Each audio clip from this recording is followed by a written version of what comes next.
الحمد للہ رب العالمین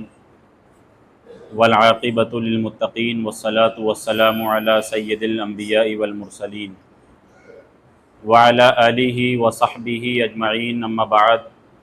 فاعوذ باللہ من الشیطان الرجیم، بسم اللہ الرحمن الرحیم۔ قال اللہ تبارک و تعالی فی القرآن المجید والفرقان الحمید،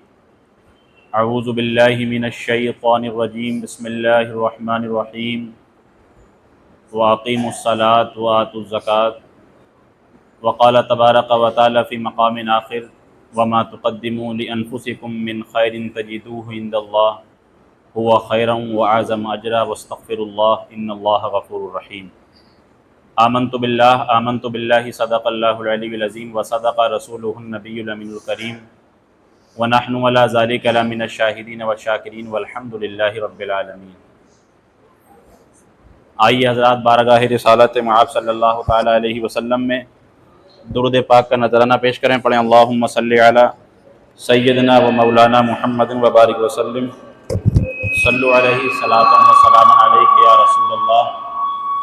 صلی اللہ تعالیٰ علیہ وسلم۔ حضرات محترم، سابقہ جمعے کی طرح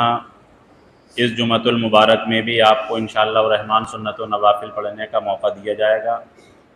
تو اس لیے جو حضرات بعد میں تشریف لا رہے ہیں ان سے بڑی مؤدبانہ گزارش ہے کہ طہر متخلل کی طرح آپ گفتگو کے درمیان حائل نہ ہوں، بیٹھیں اطمینان و سکون سے، اور آپ کو 7-8 منٹ کا وقت دیا جاتا ہے، اس میں آپ اپنی نماز کو مکمل فرمائیں۔ اور بیٹھنے والوں کی یہ اولین ذمہ داری ہے کہ جو شخص آ رہا ہے سنت پڑھ رہا ہے اس کو آپ بتا سکتے ہیں کہ یہاں پر وقت دیا جاتا ہے، تو اس میں آپ اپنی نماز کو مکمل فرمائیں۔ ایک بار درود پاک پڑھیں، اللہم صلی وسلم علی سیدنا و مولانا محمد وبارک وسلم، صلو علیہ صلاۃ و سلام علیک یا رسول اللہ صلی اللہ تعالی علیہ وآلہ وسلم۔ عزیزان باوقار، ہم اور آپ ایمان والے اور اسلام والے ہیں۔ اللہ رب العزت نے ہمارے اوپر کچھ عبادتوں کو فرض کیا ہے، کچھ احکامات کو اللہ نے ہمارے اوپر فرض کیا ہے، جن میں سے کچھ کا تعلق ہمارے جسم سے ہے اور جن میں سے کچھ کا تعلق ہمارے مال سے ہے۔ روزہ رکھنا، حج کرنا، نماز پڑھنا، کلمہ توحید و شہادت کا اقرار کر کے مسلمان ہو جانا، یہ ہماری بدنی عبادت ہے، اور جب اللہ رب العزت نے ہمیں صاحب نصاب بنا دیا تو اس کے احکام پر عمل کرتے ہوئے اپنے مال کی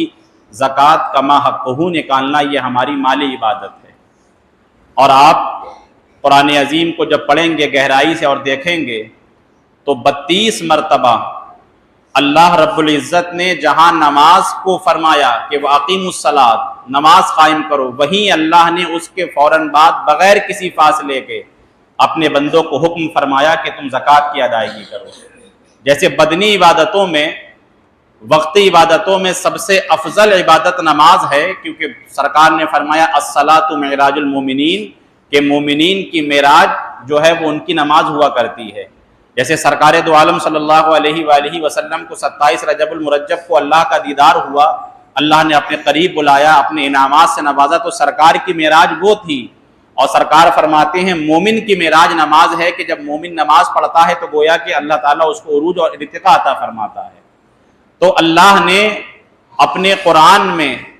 جس جگہ بھی، جس مقام پر بھی، جہاں نماز کا حکم فرمایا ہے، وہیں اس کے فی الفور زکوٰۃ کا بھی حکم فرمایا ہے۔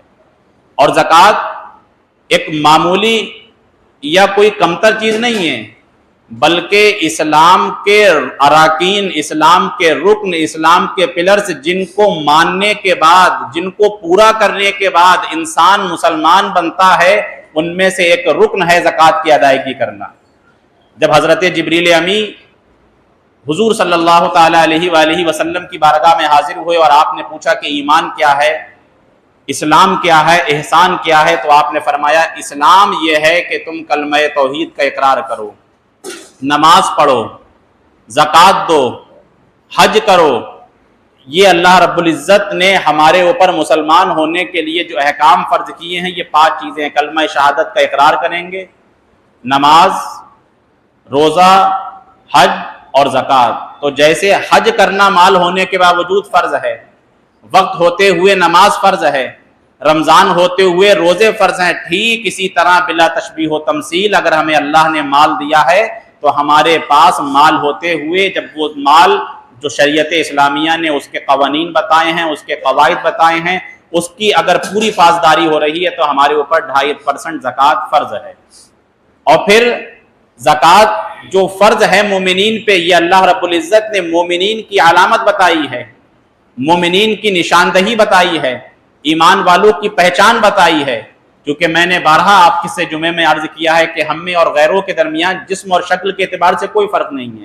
بھئی داڑھی ہم لوگوں کی بھی ہوتی ہے، داڑھی سکھوں کی بھی ہوتی ہے کہ نہیں ہوتی ہے، ہم بھی کھاتے ہیں، آپ بھی، وہ لوگ بھی کھاتے ہیں، ہم بھی بولتے ہیں، ہم بھی سانس لیتے ہیں، ہم بھی زندگی کی ضروریات پوری کرتے ہیں، کافر لوگ بھی اپنی زندگی کی ضروریات پوری کرتے ہیں. لیکن فرق کس چیز کا ہے؟ فرق ہے ایمان اور عدم ایمان کا، کفر اور اسلام کا، اللہ کو ماننے اور نہ ماننے کا، آخرت کے معاملات کو قبول کرنے اور نہ قبول کرنے کا. جو ان کو قبول کرے وہ مسلمان، جو ان کا انکار کرے وہ کافر. تو آپ دیکھیے کہ قرآن عظیم جہاں سے شروع ہوتا ہے، جہاں سے سٹارٹ ہوتا ہے، قرآن عظیم کی سب سے پہلی سورت جو پہلے تو سورۃ الفاتحہ ہے، اس کے بعد قرآن عظیم کی سب سے بڑی سورت جس کو ہم اور آپ سورۃ البقرہ شریف کے نام سے جانتے ہیں، اس کے شروع کے حصے میں اللہ رب العزت نے ایمان والوں کی کچھ علامتیں بتائی ہیں، کچھ پہچان بتائی ہے. اب وہ علامتیں میں آپ سے عرض کر رہا ہوں قرآن عظیم کا ترجمے کے ساتھ، اور وہ علامتیں آپ اپنے اندر ڈھونڈنے کی کوشش کیجئے گا، اپنے اندر تلاش کرنے کی کوشش کیجئے گا کہ وہ علامتیں، وہ صفات، وہ چیزیں ہمارے درمیان موجود ہیں کہ نہیں. اللہ فرماتا ہے الف لام میم ذالک الکتاب لا ریب فیہ ھدی للمتقین الذین یؤمنون بالغیب ویقیمون الصلاۃ ومما رزقناہم ینفقون. کہ یہ کتاب ہدایت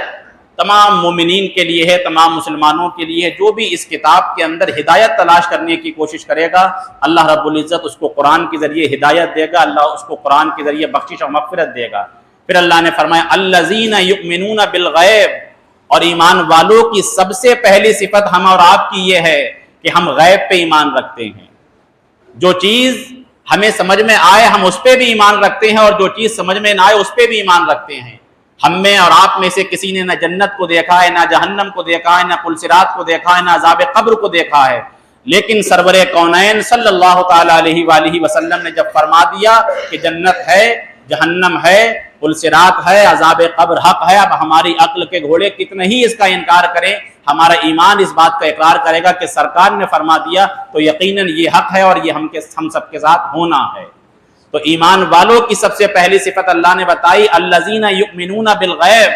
کہ وہ غیب کی چیزوں پر ایمان رکھتے ہیں. اور پھر فرمایا ویقیمون الصلاۃ، اور دوسری صفت ایمان والوں کی کیا ہے، مسلمانوں کی کیا ہے، کہ وہ نماز کو قائم کرتے ہیں. نماز کو مکمل، ان کے حقوق، ان کے رعایت، ان کے واجبات، ان کے فرائض، ان کے شرائط اور ان کے مکروہات و تنزیہات کو چھوڑتے ہوئے اپنی نماز کی پاسداری کرتے ہیں. یہی ایمان والوں کی علامت. اور پھر اللہ نے جو فرمایا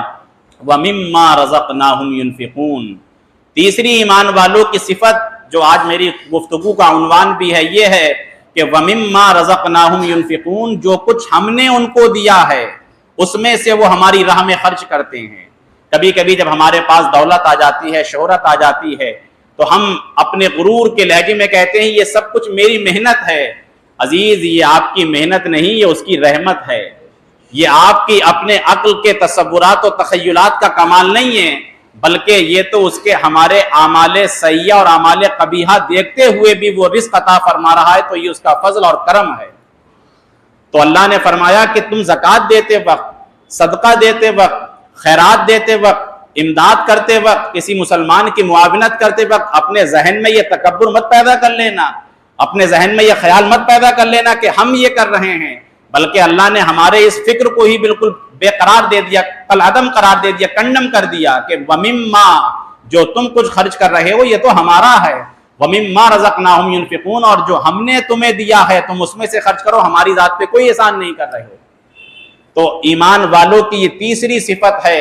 کہ جو اللہ نے ان کو مال دیا ہے اس مال میں سے وہ خرچ کرتے ہیں. اور پھر اللہ نے خود قرآن عظیم میں ارشاد فرمایا وَمَا تُقَدِّمُوا لِأَنفُسِكُم مِّن خَيْرٍ تَجِدُوهُ عِندَ اللَّهِ هُوَ خَيْرٌ وَأَعْظَمَ أَجْرًا وَاسْتَغْفِرُوا اللَّهَ إِنَّ اللَّهَ غَفُورٌ رَحِيمٌ. اللہ نے فرمایا کہ جو کچھ بھی تم اپنی زندگی کے لیے آگے بھیجتے ہو، مال کی صورت میں، اعمال کی صورت میں، نیکیوں کی صورت میں، تو اللہ نے فرمایا وما تقدموا لانفسکم من خیر تجدوہ عند اللہ، ایسا نہیں ہے کہ وہ تمہاری نیکیاں دنیا میں رہ جائیں گی، بلکہ اللہ نے فرمایا کہ تم اللہ کے یہاں اس کو پاؤ گے، اور کیسا پاؤ گے؟ وَهُوَ خَيْرٌ وَأَعْظَمُ أَجْرًا، اس کو بہترین اجر کے ساتھ پاؤ گے، بہترین خیر کے ساتھ پاؤ گے۔ وَاسْتَغْفِرُوا اللَّهَ إِنَّ اللَّهَ هُوَ الْغَفُورُ الرَّحِيمُ، اللہ بہت بخشنے والا ہے اور اللہ بہترین بخشش اور رحم فرمانے والا ہے۔ تو ہم اپنی زندگی میں صدقات ہیں، خیرات ہیں، زکوٰۃ ہیں، جو فطرہ دیتے ہیں، یہ سب اللہ کے یہاں ہمارا پہنچتا ہے، اللہ نے وعدہ فرمایا ہے، قرآن میں یہ شاہد ہے، تو ہمیں مرنے کے بعد وہ سب کچھ جو ہم نے زندگی میں اچھائیاں کی ہیں اس کے بدلے میں اللہ رب العزت ہمیں انعام عطا فرمائے گا۔ تو اب اپنی زندگی میں اگر آپ نماز پڑھ رہے ہیں، صدقہ دے رہے ہیں، حج کر رہے ہیں، زکوٰۃ دے رہے ہیں، مسلمانوں کی معاونت کر رہے ہیں، مسلمانوں کی امداد کر رہے ہیں، مسجد و مدارس کی تعمیرات میں اگر آپ حصہ لے رہے ہیں، تو عزیزان بوقار اس میں آپ کا کوئی رول نہیں ہے، بلکہ اس میں اللہ کی توفیق منحصر ہے۔ اس کی توفیق ہے کہ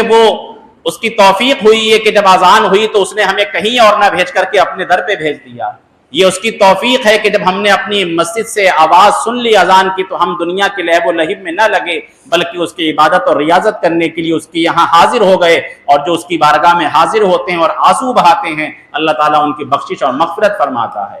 تو نماز کو چھوڑ دینا، یا زکوٰۃ کو نہ نکالنا، یا حج نہ کرنا،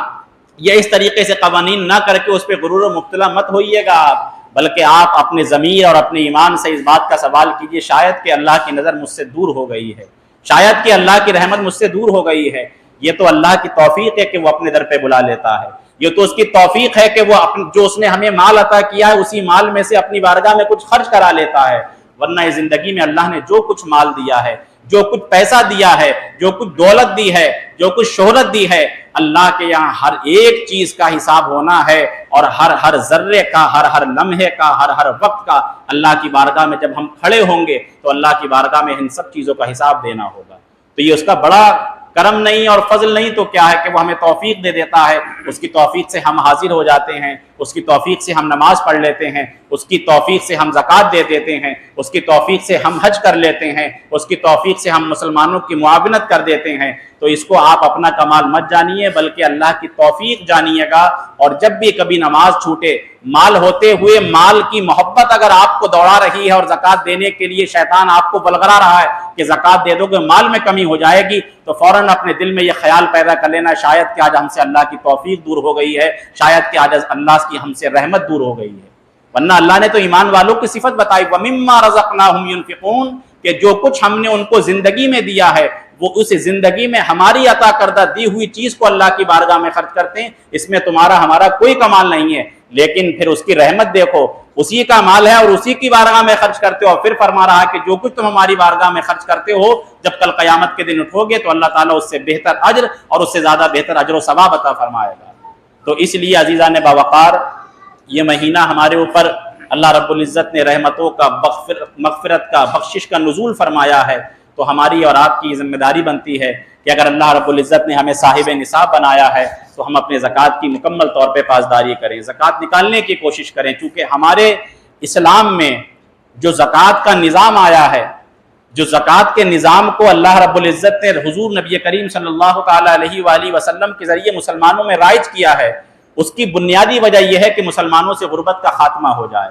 امیروں سے مال لے کر کے غریبوں میں تقسیم کر دیا جائے، تاکہ مسلمانوں میں کوئی بھی غریب اور فقیر نہ رہے، کوئی بھی مسکین نہ رہے، کوئی بھی حاجت مند نہ رہے، کوئی بھی سائل نہ رہے۔ لیکن بڑے افسوس کے ساتھ آپ اپنے معاشرے کو دیکھنے کی کوشش کیجیے، اپنے معاشرے میں گھومیے تو سب سے زیادہ غریب، سب سے زیادہ مفلس اگر کسی قوم میں ملیں گے تو ہم اور آپ میں ملیں گے۔ ہمارے ہی اس نظام زکوٰۃ کو آج غیر مسلم اور بالخصوص طور پر سکھوں نے اپنا لیا، تو آج دیکھیے ان میں سب سے زیادہ فقیر آپ کو کم ملیں گے، سب سے زیادہ غریب کم ملیں گے۔ بلکہ ایک مرتبہ ایک مدرسے کا وہاں عشر کا غلہ جا رہا تھا، ایک مدرسے میں، یہ میں آپ کو کچھا کی بات بتا رہا ہوں، اپنی آنکھ دیکھی، تو اس نے پوچھا یہ جو سامان ہے یہ کہاں کا آپ لے کر کے آئے ہیں؟ تو وہاں کے جو اسٹوڈنٹ تھے، طلبہ، انہوں نے کہا کہ ہمارے مدرسے میں جو ہمارے اسلام میں حکم دیا گیا ہے کہ جب زمین میں آپ کو فصل ہو جائے تو اس کا عشر نکالو، تو وہ اس نے پوچھا کہ آپ کے گاؤں میں کتنے گھر ہیں؟ تو انہوں نے بتایا 200-300 گھر ہیں. تو وہ اس غلے کو دیکھ کر کے تعجب میں پڑ گیا. اس نے کہا کہ جب ہمارے یہاں ہمارے بھنڈارے کے لیے، ہمارے جب گرس کے لیے جب جاتے ہیں اس کے کمیٹی کے لوگ، تو ہم چھٹا ان کو چھوڑ دیتے ہیں، جتنا دل چاہو اتنا بھر لو، چونکہ ان کی معاونت اگر ہو رہی ہے تو ہماری قوم کی معاونت ہو رہی ہے. اگر ان کا پرچم بلند ہو رہا ہے تو ہمارا گویا کہ پرچم بلند ہو رہا ہے. تو اس نے کہا کہ آپ کے گاؤں میں اتنے لوگ ہوتے ہیں اور اتنا کم غلہ، تو مجھے خود شرم محسوس ہو رہی ہے. یہ ایک سکھ کا قول تھا کچھا کی سرزمین پہ. تو یہ ہمارے اور آپ کی بالکل حقیقت صورتحال ہے، جس سے ہم اور آپ فراموش نہیں کر سکتے، جس کو ہم اور آپ بھلا نہیں سکتے. تو اسلام میں جو نظام زکوٰۃ آیا ہے وہ مسلمانوں کی غربت کا خاتمہ کرنے کے لیے آیا ہے. لیکن ہم اور آپ کہاں اپنی زکوٰۃ نکالتے ہیں؟ اللہ ماشاءاللہ 10-20 ہزار روپے مدرسے کو دے دیے تو پوری سال احسان جتاتے ہیں، اگر قرآن خوانی میں نہیں بھیجا تو کہہ دیتے ہیں اگلی سال رسید نہیں کرے. یہ ہماری بالکل ایک موجودہ حقیقت صورتحال ہے. آپ مدرسے کو دے کر کے، کسی غریب کو دے کر کے، کسی غریب کی پڑھائی میں آپ اگر زکوٰۃ کا پیسہ دے رہے ہیں تو آپ اس پہ احسان نہیں کر رہے ہیں. اس معنی میں چونکہ زکوٰۃ کا معنی ہی ہے زکا یسکی پاک کرنا، گویا کہ آپ اپنے مال کی گندگی کو اس کو دے رہے ہیں. یہ تو اس کا کرم ہے، یہ تو اس کا شکر ہے کہ وہ آپ کے گندے مال کو لے کر کے جب ہیلہ شرعی کی شکل میں تبدیل کرا لیتا ہے تو آپ کے گندے مال کو پاک بنا دیتا ہے. تو اس لیے عزیزان باوقار، اگر اللہ نے آپ کے اوپر زکوٰۃ فرض کی ہے تو زکوٰۃ نکالنے کی کوشش کی ہے. اور اللہ رب العزت قرآن میں فرماتا ہے یا ایھا الذین آمنوا انفقوا مما رزقناکم ان یاتی یوم لا بیع فیہ ولا خلۃ ولا شفاعۃ. اللہ نے کہا اے ایمان والو، اگر تمہیں مال کی محبت دوڑاتی ہو کہ ارے اتنا کہاں زکوٰۃ نکالو گے، اگر 1 کروڑ کی زکوٰۃ جوڑو گے تو 2.5 لاکھ نکلے گی، کہاں 2.5 لاکھ خرچ کرو گے، 10-20 ہزار روپے تقسیم کر دو اور کام ہو جائے گا. تو اللہ نے ہمارے اور آپ کے ایمان اور ضمیر کو جھنجھوڑتے ہوئے کہا یا ایھا الذین آمنوا، اے ایمان والو، انفقوا مما رزقناکم، جو ہم نے دیا ہے اس میں سے خرچ کرو. کب؟ اللہ نے خود فرمایا ان یاتی یوم، اس سے پہلے کہ تمہارے لیے وہ دن آ جائے کہ جس دن نہ تمہارے کوئی خرید و فروخت کام آئے گا، نہ کوئی تمہارے لیے شفاعت کام آئے گی، نہ تمہارے لیے کوئی مدد کام آئے گی. یعنی اللہ نے اس دن سے مراد ہماری موت بتائی ہے کہ جب موت آ جائے گی تو پھر ساری دنیا کی دولت دھری کی دھری رہ جائے گی اور بس ایک چھوٹے سے معمولی سے کپڑے میں لپٹ کر کے ایک معمولی سے گڈھے میں ہم اور آپ کو جانا ہے. تو اللہ نے فرمایا اس دن آنے سے پہلے دنیا میں ہم نے تمہیں جو مال دیا ہے اس کو خرچ کرو، اور اس کو خرچ کرنے کے ساتھ ساتھ جن کا حق ہے فقراء کا، مساکین کا، غرباء کا، یتیم کی کفالت، اور جن کو آپ دینا چاہتے ہیں مدارس کے تحفظ کے لیے، ان کو دینا یہ ضروری ہے. اور ایک مسلمان ہونے کی حیثیت سے زکوٰۃ نکالنا ہی ضروری ہے، کیونکہ سرکار نے حدیث میں فرمایا کہ جو شخص زکوٰۃ نہیں نکالے گا تو فرمایا کہ قیامت کے دن یہ مال ایک گنجے سانپ کی شکل میں اس کے گلے میں ڈال دیا جائے گا، اور وہ گنجا سانپ اس کے سر پہ بال نہیں ہے. تو صحابہ نے عرض کیا یا رسول اللہ وہ کیوں نہیں؟ تو فرمایا اس لیے کہ وہ اتنا زہر آلود ہے کہ اس کی زہر کی وجہ سے اس کے جو بال نکلتے ہیں وہ فوراً ختم ہو جاتے ہیں. تو وہ اس شخص کو ڈستا رہے گا جس نے دنیا میں اپنے مال کی زکوٰۃ نہیں نکالی ہوگی، اور جب وہ اس سے پوچھے گا تو میرے اوپر کیوں مسلط ہو رہا ہے، تو مجھے عذاب کیوں دے رہا ہے، تو وہ کہے گا میں یہ تیرا وہ مال ہوں کہ جس میں تو نے دنیا میں اس کی زکوٰۃ نہیں نکالی ہے. اب آپ سوچئے کہ آپ کو کیا کرنا ہے. آپ کو اپنے مال کا جو ہے سانپ بنا کر کے اپنے گلے میں ڈلوانا ہے، یا آپ کو اپنی قبر کو روضۃ من ریاض الجنہ بنانا ہے. اگر قبر کو جنت کے باغوں میں سے ایک باغ بنانا ہے تو اپنی مکمل طور پہ زکوٰۃ کی ادائیگی کیجیے گا، کیونکہ قرآن میں اللہ نے فرمایا والذین ینکزون الذھب والفضہ ولا ينفقون فی سبیل اللہ فبشرہم بعذاب علیم. اے رسول محمد صلی اللہ علیہ وآلہ وسلم، آپ پوری امت کو یہ بتا دیجئے والذین ینکزون الذھب والفضہ، وہ لوگ جو سونا اور چاندی اکٹھا کرتے ہیں اور اللہ کی بارگاہ میں اس کی زکوٰۃ نہیں نکالتے ہیں، لا ينفقون فیہ سبیل اللہ، اور اللہ کی بارگاہ میں اس کی زکوٰۃ نہیں دیتے ہیں، اللہ کی بارگاہ میں خرچ نہیں کرتے ہیں، تو فبشرہم بعذاب علیم، آپ ان کو اس جہنم کے دہکتے ہوئے شعلوں کی خوشخبری سنا دیجیے کہ وہ جہنم کے دہکتے ہوئے گولوں میں آپ کا مال آپ کو سینکا جائے گا ایک پلیٹ کی شکل میں، اور پھر آپ کا سینہ، آپ کا جسم، آپ کی آنکھ، آپ کا ناک، پورا جسم اس سے داغا جائے گا اور بار بار بتایا جائے گا یہ وہ مال ہے جس کی آپ زکوٰۃ نہیں نکالتے تھے. اس لیے عزیزان باوقار زکوٰۃ نکالیے گا. جتنے بھی اللہ رب العزت نے آپ کو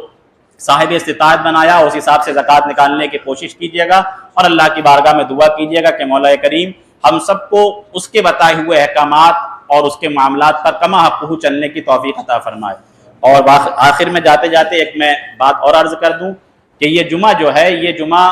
خاص ہوتا ہے. ویسے تو آپ لوگ جو معاونت کرتے ہیں، جو ڈونیٹ کرتے ہیں، وہ مسجد کی تعمیر کے لیے کرتے ہیں، لیکن یہ خاص جمعہ جو ختم القرآن شریف ہوتا ہے، جشن تکمیل قرآن، اس میں جو ہمارے ائمہ حضرات قرآن عظیم کی خدمت کرتے ہیں اور پورے سال خدمت کرتے ہیں، ان کی معاونت کے لیے، ان کی مدد کے لیے، ان کی پشت پناہی اور استحکام کے لیے ہوتا ہے. تو یہ ہماری اور آپ کی ذمہ داری بنتی ہے کہ ہم اس جمعے میں زیادہ سے زیادہ ڈونیٹ کریں، زیادہ سے زیادہ معاونت کریں. چونکہ یاد رکھیے گا، امام حضرات کی اگر ہم اور معاونت نہیں کریں گے تو بھلا کون کرے گا؟ آپ سوچئے کہ ایک آپ مزدور پکڑ کے لے کے آتے ہیں مارکیٹ سے، اس کی دہاڑی 500 روپے کی ہوتی ہے، مہینے میں کنورٹ کریں گے تو اس کو 15,000 روپے ملتے ہیں، اور امام حضرات کی آپ تنخواہ کتنی دیتے ہیں؟ 5,000، 6,000، 7,000.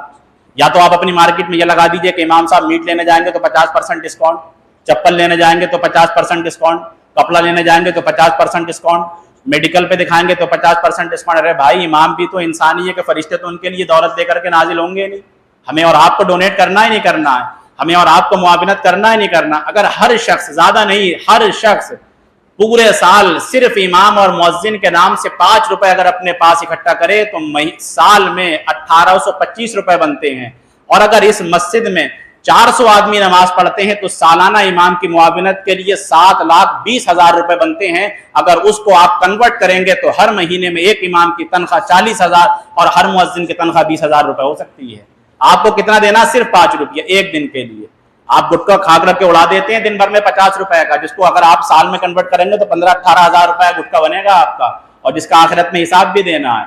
اور امام لوگوں کے لیے جب مانگا جاتا ہے تو ایک طریقے سے بالکل صاف سونگ جاتا ہے. تو اس لیے جن حضرات نے دیا ہے بہت اچھے ہیں، جنہوں نے نہیں دیا ہے وہ دینے کی کوشش کریں، زیادہ سے زیادہ دینے کی کوشش کریں. امام معاونین کو ہم سپورٹ نہیں کریں گے تو کون کرے گا؟ یہی امام حضرات ہوتے ہیں کہ جب ہم اپنے خواب غفلت میں سوتے ہوتے ہیں فجر میں، اور جب شیطان یہ کہتا ہے کہ ابھی اور وقت ہے، تو یہی مؤذنین ہوتے ہیں جو الصلاۃ خیر من النوم کہہ کر کے ہمیں نماز کے لیے یہاں تک لے کر کے آتے ہیں.